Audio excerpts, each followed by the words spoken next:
Uno de mis cuadros favoritos es sin duda El descendimiento de la cruz del autor flamenco Roger van der Weyden. Recuerdo cuando lo vi por primera vez en el Museo del Prado. Lo primero que me llamó la atención fue el azul tan intenso del vestido de María, ese azul que detectaba la riqueza de quien habían encargado el cuadro.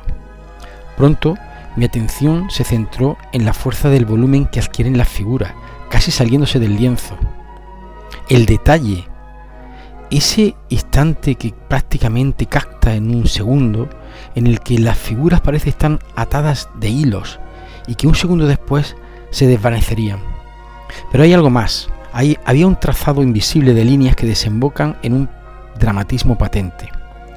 Existía un estudio previo de composición, de proporciones, de distribución de formas y espacios que los artistas conocen muy bien.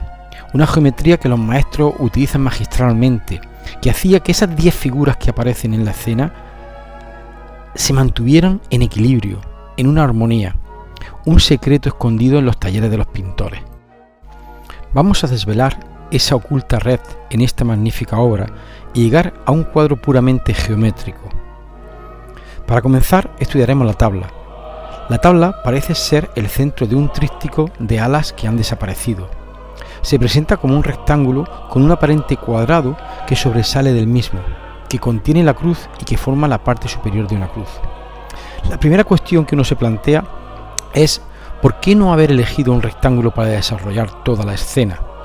La cruz es descaradamente pequeña. ¿Es arbitraria la elección de esa tabla? Veamos cómo se construye. Vamos a olvidarnos por un momento de la cruz que aparece en ese saliente y simplemente vamos a estudiar la proporción de lo que sería el rectángulo. Para ello marcamos los puntos C y D como esquinas derechas del cuadro y el punto E como esquina inferior izquierda del cuadro. En lo que sigue, el segmento CD será la unidad. Entonces formamos el cuadrado que tiene como lado CD. Y en ese cuadrado nos fijamos en la diagonal CF. ¿Cuánto valdrá esa diagonal? Pues según el teorema de Pitágoras, dado que este es un cuadrado de lado unidad, la diagonal será la raíz cuadrada de 2. Abatimos esa diagonal sobre el lado inferior del cuadro, apareciendo aquí el punto I. Evidentemente el segmento CI sigue siendo raíz cuadrada de 2.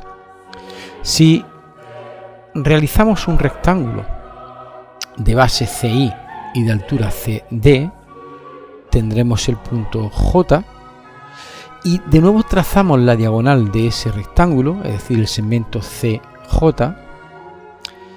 La primera pregunta es ¿cuánto será el segmento CJ? ¿Qué valor tendrá? Teniendo en cuenta que tenemos un triángulo rectángulo que sería el CIJ,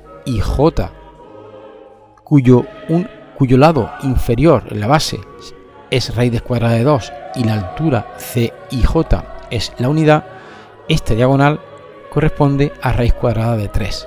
Si abatimos esa diagonal, observamos cómo cuando cortan en la base del cuadro nos aparece justamente el punto E. Esto significa que esa tabla tiene como proporción raíz cuadrada de 3. No ha sido una tabla elegida al azar. Si marcamos más claramente las dos diagonales, podemos observar cómo el espacio que ocupa el cuerpo de Cristo es justo el que está comprendido entre ambas diagonales, y cómo el pintor deja intuir el arco que determina la primera diagonal con la sutileza de un magnífico maestro en las inclinaciones de la cabeza de la madre y el hijo, así como en el brazo derecho de ésta, siendo el Cristo el radio de dicho arco. Vamos a preocuparnos ahora por analizar el saliente de la tabla, donde está ubicada la cruz. Para ello, lo primero que haremos será nombrar la base, el lado mayor de la tabla con los extremos A, B. Trazando una perpendicular por el punto A ese segmento, obtendremos lo que sería el lado menor.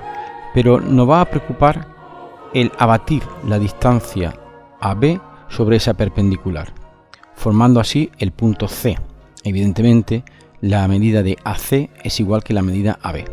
Tomaremos ahora el punto medio del segmento AC, el punto D, y uniremos el punto D con el punto B. La primera cuestión que nos planteamos es la medida del segmento AD. Evidentemente, esta debe ser un medio. Y vemos que se nos forma también un triángulo rectángulo, el ABD, del que sabemos los dos catetos. Nos faltaría calcular la hipotenusa. ¿Cuánto valdría el segmento BD? Obviamente, una aplicación del teorema de Pitágoras no da la respuesta. El segmento BD tiene que ser la raíz de 5 partido por 2. Abatimos la distancia BD sobre la perpendicular que hayamos trazado anteriormente, pero en este caso por encima del punto A. Aparece así el punto E. Nos podemos preguntar por la medida del segmento AE y tendríamos que AE es igual a DE menos AD, es decir, haciendo las operaciones, lo que sería la raíz de 5 menos 1 partido por 2. Bien, si abatimos esa distancia AD sobre el cuadro, sobre la línea, el marco horizontal superior, nos damos cuenta de que justamente la intersección de ese arco con ese lado AB es justamente el arranque de ese saliente de la cruz del cuadro, el punto F. Y simétricamente podríamos tener desde el centro del cuadro el punto en F', dándonos así los puntos por donde el saliente sale del cuadro. Nos podemos preguntar por la proporción que existe entre los segmentos AB y AF. ¿Cuál sería esa proporción? Pues haciendo unos cálculos elementales y racionalizando la fracción, llegaríamos a que esa proporción es justamente el número áureo, 1 más raíz de 5 partido por 2. No pensamos que esto fuera realmente azaroso, sino que el maestro, el genio, conocía perfectamente estos conceptos geométricos.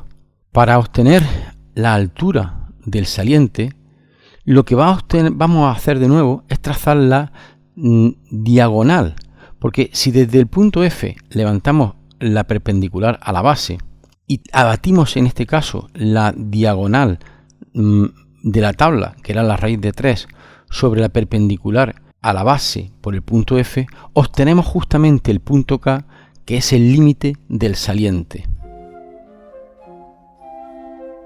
Hasta aquí la construcción del marco. Pero ¿cómo distribuye el pintor las 10 figuras manteniendo un equilibrio y una armonía en la tabla? Vamos a quedarnos con la forma de la tabla y vamos a ir realizando una serie de trazados. Lo primero será las diagonales BE y AF. Este punto de intersección de ambas diagonales, que es un punto central del cuadro, es el punto al que se nos dirige la vista. Corresponde prácticamente con el corazón de Cristo. Si ahora trazamos una paralela a la diagonal EB por el punto D, podemos observar que ambas rectas corresponden con los cuerpos de la madre y el hijo, que prácticamente se alinean con esas paralelas, simbolizando así el paralelismo en el dolor. Dos líneas sirven de herramienta para expresar un sentimiento. Esto explicaría la colocación de los dos principales actores en el cuadro. Pero, ¿y el resto? ¿Cómo los organiza el pintor? En un principio, vemos cómo la verticalidad de 6 figuras se quiebran por la sinuosa contracción de los cuerpos de madre e hijo en un paralelo fallecimiento, mientras que de otras 2 figuras, Juan y Magdalena, cierran el cuadro a ambos lados a modo de paréntesis. Si trazamos ahora los segmentos que unen los extremos del lado inferior con los superiores del saliente y nos quedamos con sus respectivos puntos de corte en el marco superior, es decir, los puntos K y L, Estos dos puntos van a ser fundamentales en la estructura interna del cuadro. Trazamos sendas perpendiculares al lado horizontal del cuadro por L y K, obteniendo las líneas azules. Si calculamos los puntos medios de los segmentos de corte de esas perpendiculares en la tabla, obtenemos los puntos P y Q. El trazado de sendas circunferencias con estos puntos, junto con la que tiene como centro la intersección e igual radio de esas circunferencias, será la guía sobre la que se desarrolla toda la escena en el cuadro. Observar que el centro de la circunferencia de la izquierda es la Virgen María. Démonos cuenta también cómo gran parte de la fuerza del cuadro lo crean la contorsión de los cuerpos que se ajunta a dicha circunferencia. La composición y encaje en muchos cuadros se realiza atendiendo a las distintas diagonales que se pueden generar con los vértices del marco y con las distintas proyecciones de los cortes de dichas diagonales sobre los lados. El autor, dependiendo de gusto, del marco, de la moda de la época, utiliza en su obra unas u otras, en algunos casos con sentido musical. Es una trama oculta a los ojos del profano y que en alguna obra se hace más patente. El hecho de que haga su aparición en este cuadro la sección áurea hace pensar que la trama que va a utilizar Van der Weyden encierra un polígono no muy utilizado hasta la época, el pentágono. Los pentágonos que van a servir de guías ocultas al pintor se inscriben sobre los tres círculos anteriormente trazados. Observemos en el cuadro cómo los cuerpos de Juan y María Magdalena se doblan formando prácticamente los lados de los pentágonos laterales, como el vértice superior de dichos pentágonos forman o están en las cabezas de dos figuras simétricas prácticamente desde la vertical del cuadro. Es patente, pues, al margen de la increíble belleza del cuadro, la existencia de otro cuadro geométrico, de una red de líneas que descubren los conocimientos matemáticos y filosóficos del pintor, y que, si bien no es tan bello como el resultado final, crea un escenario de indudable belleza geométrica. Se entiende, pues, la frase de Alberti en su trazado de pintura, donde explica lo siguiente: yo deseo que el pintor sepa todo lo posible acerca de todo, que sea versado en geometría. Soy del parecer de Pánfilo, muy antiguo y muy ilustrado pintor, que enseñaba a los jóvenes nobles los primeros elementos de la pintura, de que nadie llegaría a ser un buen pintor si ignoraba la geometría. Y he aquí el secreto del pintor.